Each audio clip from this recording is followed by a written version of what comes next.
How did a young man move from dropping out of college twice and living with the terrible predictions of his future by his adopted father to becoming a tech giant worth more than $75 billion? That's what you're about to find out. Larry Ellison listened to his adopted father repeatedly tell him that he was good for nothing. Today, he's a founder of Oracle, busy islands, and yachts for fun. Or just looks for other ways to splurge his insane wealth. Obviously, he's been able to prove him wrong. But how? Let's start this story behind Larry Ellison from the top. How it all started.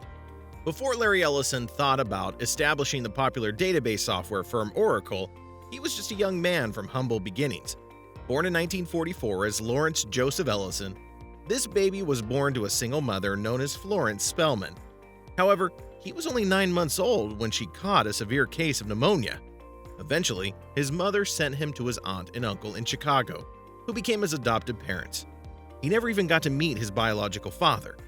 Larry was raised on the south side of Chicago, a place that is often described as the worst black ghetto in the U.S. The family who adopted him were Jewish immigrants, and Lewis, his adopted father, gave himself the name Ellison. This was inspired by the path through which he entered the United States, Ellis Island. Quite a symbolic name, to be honest. But back to Larry. He went to high school in the middle-class south side of Chicago before heading to the University of Illinois to start college. This is where things started to get a bit dark. He lost his adopted mother in his second year of college, and Larry decided to drop out. After a while, he felt it was time to try again, this time at the University of Chicago. But this was even worse than the first time, as he did only one semester before dropping out again. Finally, Larry packed his bags and left for California. Here, he started to work odd jobs to earn some money to pay his ever-increasing bills. He was just a 22-year-old in Berkeley, California, located close to the future Silicon Valley that would be the birthplace of the tech industry. He thought it was cool to make the trip to California in a Thunderbird. This was in a flashy turquoise that turned a lot of heads. Larry was all about making an impression. But still, he bounced from job to job. The young man worked with companies like Wells Fargo and Amdahl, a mainframe manufacturer. It was at this point that he taught himself programming. It's amazing that Larry never took a computer science class. However, it took reading a lot of books and practice to become an expert programmer like people who had degrees on the subject. How Larry built his wealth. Things began to change for the determined Larry Ellison when he got a programming job at Ampex Corporation. All he had to do was build a database for the CIA. This was what he named Oracle. When he and a few other co-workers left Ampex, they started another database management company. Larry started software development laboratories in 1977 with Ed Oates and Bob Miner. Out of the total $2,000 used as startup funds for this company, Larry brought in $1,200. It took a while, but they finally released their brand new product. But they didn't name it as the first version as they should have done. Larry suspected that people wouldn't want to take the risk on a product if they knew it was new to the market. So what did they do? Well, they named it Oracle version 2. That's the reason there was never a version 1.0 of this database software. However, this trick worked. They landed their first big client, the CIA. And this was how it grew to be the most popular database ever. Until he stepped down as Oracle CEO in 2014, Larry was known as the highest paid executive. When you look at it this way, it seems like he became an instant millionaire. But it took years of hard work. And now Larry is a billionaire. This was something he never imagined he would be. Starting Oracle was only a way of creating an environment where he would enjoy working. Of course, he wanted to make money as well, but Larry wasn't aiming to be as rich as he is today. It's a lifestyle he only dreamed of during his childhood in Chicago. The company was renamed from Software Development Laboratories to Relational Software Incorporated in 1979, when it was renamed after its flagship product as Oracle Systems Corporation in 1982. Being a major company in the computer industry, Oracle grew so fast that it had a revenue of more than $50 million by 1986. Although 1990 didn't get off to a great start for his company due to an error that made him close to bankruptcy, Larry was able to get his company back on track by 1992. The popular Oracle 7 database was largely responsible for this. Trash talking the competition. Remember those sporting events where opponents trash talk themselves just to build up anticipation? Floyd Mayweather talking about how he would break the bones of his opponents?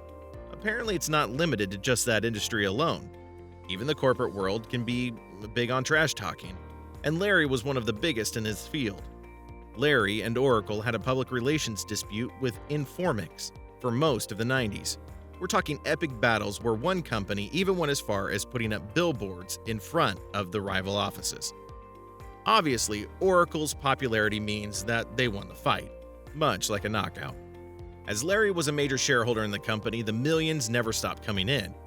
Now, he could freely indulge in expensive lifestyles that are beyond our reach. Hobbies like yacht racing became his new favorite. Larry didn't just trash talk the competition, he was also invested in a few of them. How smart is that? Earning money when your competitors win and getting even more dollars when your company takes the lead. That was what he did in 1999 when Mark Benioff announced that he was establishing his startup Salesforce. Larry invested about $2 million in his friend's company, and this didn't stop him from working on a competitor for his friend's products. Mark tried to get him to quit the company board, but Larry got himself fired instead. This means he will keep his shares in Salesforce. Today, this company is worth more than $40 billion, and Larry is still getting millions in profits from his competitor. Building his billion-dollar empire. Establishing Oracle and buying shares in Salesforce were not the only things Larry did to earn billionaire status. In 1997, he accepted a request from Steve Jobs to sit on the board of Apple. Although Larry stayed for a while, he discovered that he just couldn't put in as much time as he would have wanted. Then Oracle bought PeopleSoft in 2004.